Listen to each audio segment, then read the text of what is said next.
여러분, 원래부터는 명절 제사이든 기제사이든 이 음식은 절대 상에 올리지 마세요. 분명 지금껏 여러분들은 이 음식을 상에 올리고들 계셨을 것입니다. 하여 여러분이 지금껏 조상복을 제대로 얻지 못하고 계셨던 거예요. 여러분, 이 음식은 돌아가신 분들을 노하게 하는 음식이고 또 오시지 못하게 하는 음식입니다. 지금껏은 몰라서 그러하셨더라도 이제는 제대로 아시고 이런 실수를 다시 범하는 일은 없도록 하십시오. 여러분 안녕하세요, 이정재입니다. 여러분, 이제 우리 민족 최대의 명절인 설날이 얼마 남지 않았네요. 아마 많은 분들이 부모님을 찾아뵙기도 할 것이고 그리고 그동안 못 배웠던 친지분들을 찾아뵙기도 할 거예요. 그리고 또 빠지지 않는 것, 제사를 지내시게 되겠죠. 여러분, 혹시 기제사와 명절제사의 차이가 무엇인지 아시나요?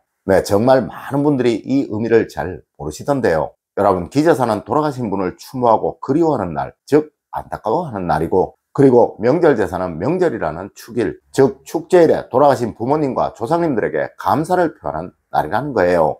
바로 슬픔과 기쁨의 차이라는 것이죠. 여러분, 그러자면 이 명절제사는 정말 기쁘게 지내는 것이 원칙이겠죠. 하여 이 명절상에는 특별한 제사상에 제약이 없는 것입니다. 하지만 여러분, 이 음식만큼은 절대 제사상에 올리지 마십시오. 이는 조상을 노하게 하는 것이며 후손의 불행을 초래하는 음식인 것입니다. 마치 덩쿨이 있는 음식을 올리면 후손의 일들이 계속 꼬이고 막히게 된다는 말이 있는 것처럼 아무리 좋은 명절 제사라도 절대 올리지 말아야 하는 음식이 있다는 것입니다. 첫 번째로 여러분, 명절 제사는 정성과 마음을 다 담아서 준비를 하시고 또 차리십시오. 여러분, 우선 명절 제사이든 기제사이든 제사를 지낸다는 것은 부모님과 조상님들에게 음식을 차려서 대접을 한다는 마음이 가장 기본적인 것이며 또 이 마음으로부터 모든 것이 시작이 되는 거예요. 간혹 제사 아무리 열심히 지내도 조상복 하나도 없더라 라고 말씀하시는 분들도 있으시던데요. 여러분, 우리 풍수학은 동기가능이라는 원칙을 가장 기본으로 하고 있습니다.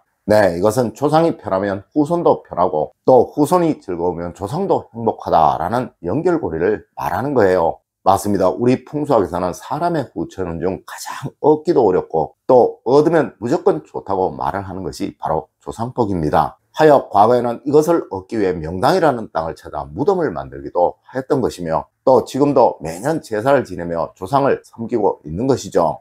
여러분, 이렇게 생각을 해보세요. 여러분에게 누군가 정성도 없고 성의도 없이 그저 귀찮다는 듯이 억지로 음식을 차려주었다면 과연 여러분은 기분이 어떠시겠습니까? 여러분, 하물며 친구를 집에 초대해도 정성껏 음식을 차려주는 것이 우리의 법도입니다. 그런데 부모님에게 지내는 제사가 귀찮다고 투덜대면서 음식을 차렸다면 과연 그 음식을 드시는 부모님의 마음이 편하시겠냐는 말이죠.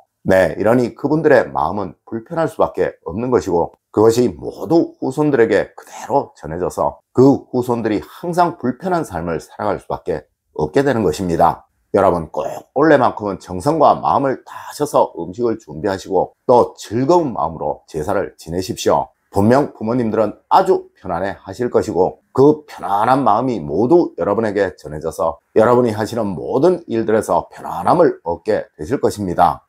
여러분은 조상복을 얻게 되실 것이라는 것이죠. 두 번째로, 여러분, 막걸리는 절대 제사상에 올리는 술이 아닙니다. 여러분, 제사에는 절대 탁한 것과 찌꺼기가 있는 것을 사용하지 않는 것이 원칙이에요.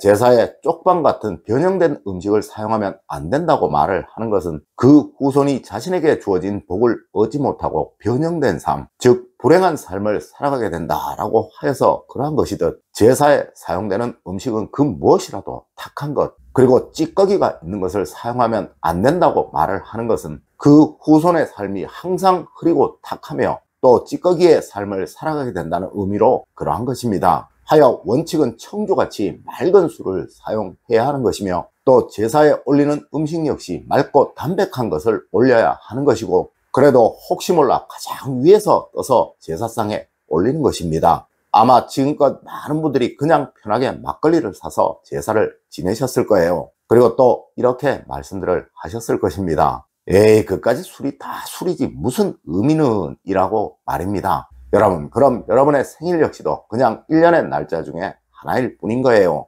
그런데 왜 여러분은 서로의 생일을 챙기고 또 챙겨주고 하시나요? 맞습니다. 무엇이든 그 의미는 아주 중요한 것입니다. 여러분, 찌꺼기가 내려앉는 막걸리, 또 막 걸러서 먹는다고 하여 만들어진 막걸리는 그냥 일상에서 먹는 술이지 절대 정성과 의미를 따져야 하는 제사상에는 올려서는 안 되는 술인 거예요. 네, 이 술은 제사와는 맞지 않는 술이라는 것이죠. 세 번째로 여러분, 오징어는 문어나 포가 있을 때만 사용을 하는 것입니다.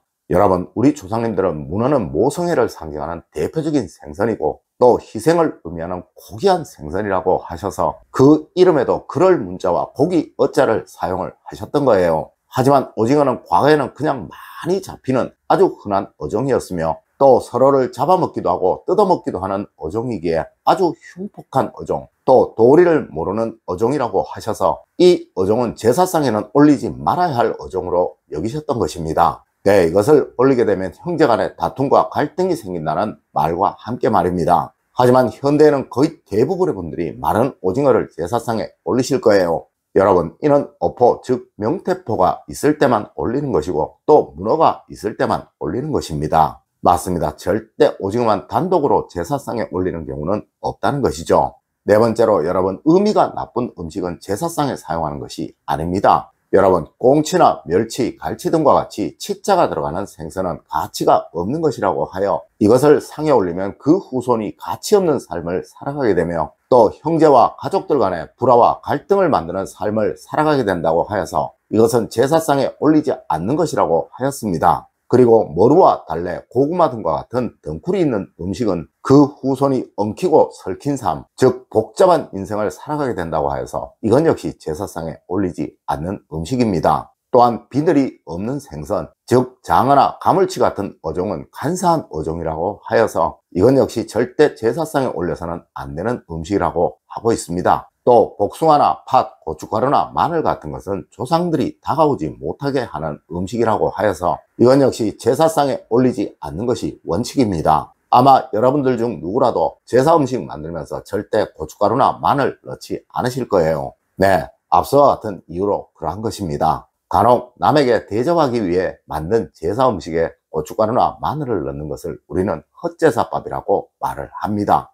다섯 번째로 여러분, 꼭 가능한 생전에 드셨던 음식을 위주로 음식상을 차리시는 것이 좋습니다. 여러분, 아마 이런 분들이 참 많으실 거예요. 부모님이 살아생전 좋아하시던 음식을 제사상에 올리는 분들이 말입니다. 네, 이것은 아주 좋은 일이며 또 권장할 만한 일인 거예요. 하지만 부모님이 살아생전 없었던 음식이나 과일들을 제사상에 올리는 것은 꼭 피하셔야 합니다. 맞습니다. 할아버지, 할머니 제사를 지내시면서 피자를 올린다든가 또 요즘 새로 나오는 블랙 사파이어 같은 포도를 올리는 것을 말하는 것이죠. 분명 많은 분들이 에이, 그런 사람이 어딨어 라고 말씀을 하실 것이지만 여러분, 정말 이런 분들 많습니다. 네, 누군가에게 음식을 대접할 때는 내가 편하게 먹을 수 있는 음식보다 상대방이 편하게 먹을 수 있는 음식, 또 익숙한 음식을 대접하는 것이 원칙이고 또 예의이죠. 맞습니다. 부모님이나 조상님들이 편하게 또 익숙하게 드실 수 있는 음식을 준비하는 것이 원칙이고 예의라는 거예요. 여러분, 오늘은 이번 설 제사상에 절대 올리면 안 되는 음식이 어떤 것인가에 관해서 이야기를 해드렸습니다. 오늘 제가 알려드린 이야기 여러분들 꼭 명심하셔서 올해부터는 모든 조상복을 다 얻으시는 여러분이 되시길 기원드리며 오늘의 이야기를 마치도록 하겠습니다. 늘 올바른 학문과 올바른 지식을 여러분들께 전하도록 노력하겠습니다. 여러분, 긴 시간 감사드립니다. 감사합니다.